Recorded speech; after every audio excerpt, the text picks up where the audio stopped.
Continuando de férias, hoje falaremos sobre qual a relação do Charlie Choo-Choo com o Blaine, o que significaria a rosa que o Jake encontra e também quem são os guardiões que tanto o Roland fala.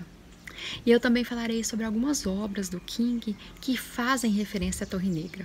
Sejam bem-vindos mais uma vez à Insônia Literária e hoje falaremos sobre a obra As Terras Devastadas, o livro 3 da Torre Negra de Stephen King.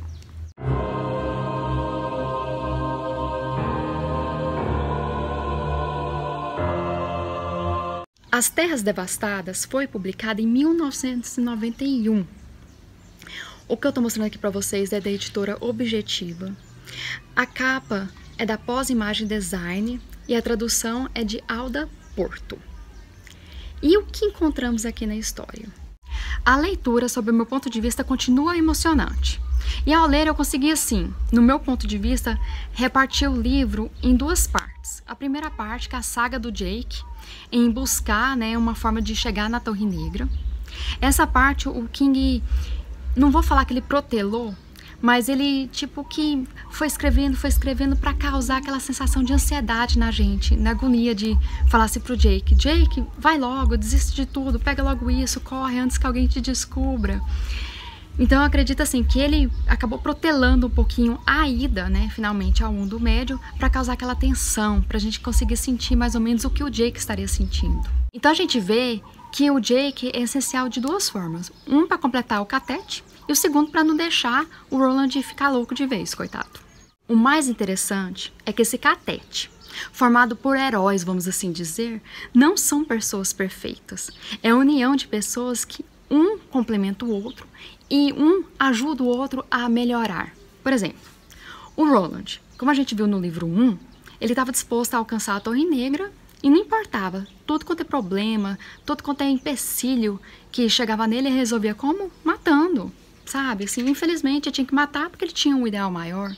E agora com eles não é assim. Ele vai proteger seus companheiros. Eu acredito, de agora em diante, que ele não vai sacrificar nenhum deles.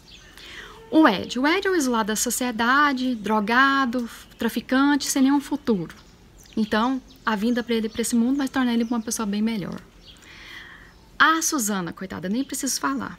Já é uma rejeitada pela sociedade por ser afrodescendente e ainda deficiente. E ainda com 500 personalidades múltiplas. E agora ela conseguiu resolver esse grande problema, que seria das personalidades públicas. Para falar a verdade, o único problema dela seria essa personalidade múltipla. E com a ajuda dos dois, em razão desse catete, ela já resolveu esse grande problema. Temos o Jake, que é uma criança, mas o defeito dele, vamos dizer assim, é que ele seria apenas mais uma criança na sociedade que estaria sofrendo alienação parental, sem grandes perspectivas. E uma vez que ele estava ficando louco, poderia, além de ferir a si mesmo, provavelmente ele poderia matar alguém. Então era necessário ele ir para o mundo médio para ajudar ao invés de prejudicar. Pelo menos assim é o meu ponto de vista.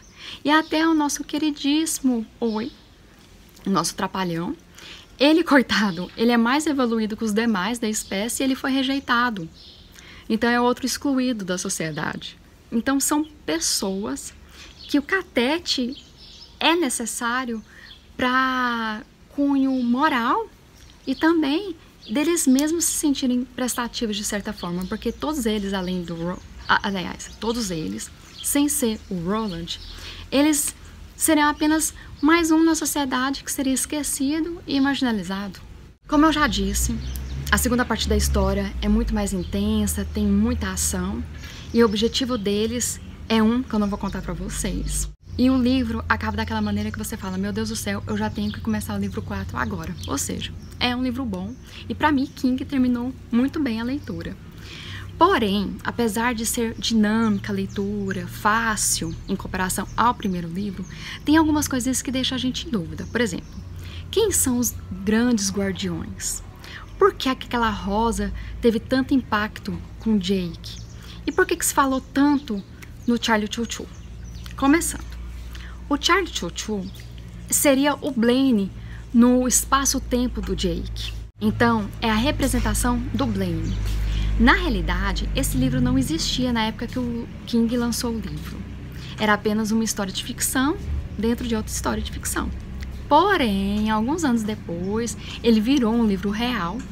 E eu gostaria que vocês assistissem meu vídeo, que eu já estou colocando aqui em cima, que vai explicar direitinho sobre o livro, que é, na realidade, uma história infantil, mas que a gente percebe através de suas figuras que não é tão simples assim.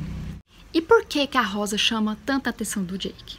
Isso acontece porque a Torre Negra é uma estrutura de pedra situada no centro de todos os mundos, bem no cruzamento dos feixes e no meio de um campo de rosas, além do fim do mundo final. Por isso que a Rosa chama tanta atenção. É como se fosse uma representação da torre chamando o Jake. Sobre os guardiões, são 12 guardiões ao todo, e são eles os responsáveis por sustentarem os feixes que guardam a Torre Negra. O Shardik seria esse urso que a gente encontra no filme, enorme, de 12 metros, com antena parabólica. Eles, todos os guardiões, foram construídos pela Central North Positronics. Ele viveu tanto tempo assim por causa da sua estrutura, da sua energia nuclear interna. Mas, como você viu, o mundo seguiu adiante e o final foi fatal para todos. E nesse caso aqui, o Shardik seria um urso. Quais são os outros guardiões que guardam a Torre Negra? O Maturin, que é uma tartaruga, ele está no extremo oposto do Shardik. Temos também o leão, que é chamado de Aslan, a águia, que é a garuda, Rocinante, o cavalo, Navios, o lobo.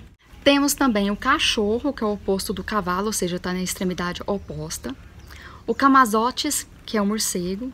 Temos também o peixe, a lebre, o elefante e o rato. Mas não acaba por aqui. A gente tem diversas referências da Torre Negra ou de seus personagens em outras obras do Stephen King.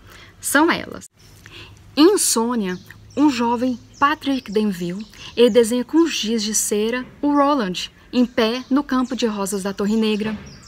Em Low Man in Yellow Coats, que seria a primeira parte do romance de King em Hearts in Atlantis, tem uma citação da Torre Negra. No livro Quatro Estações, no romance Método de Respiração, há indícios que o clube está localizado na Torre Negra. Nas Irmãzinhas de Eulúria, apesar da Torre Negra não fazer parte da história, ela se concentra no Roland tentando pegar o rastro do Walter.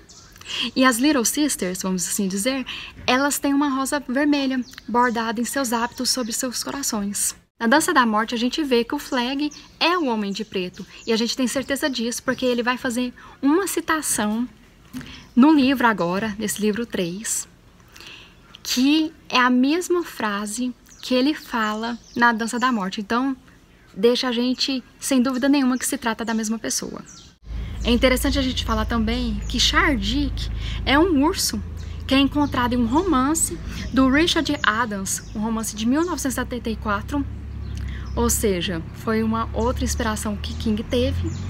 E o principal de todos é a tartaruga Maturin.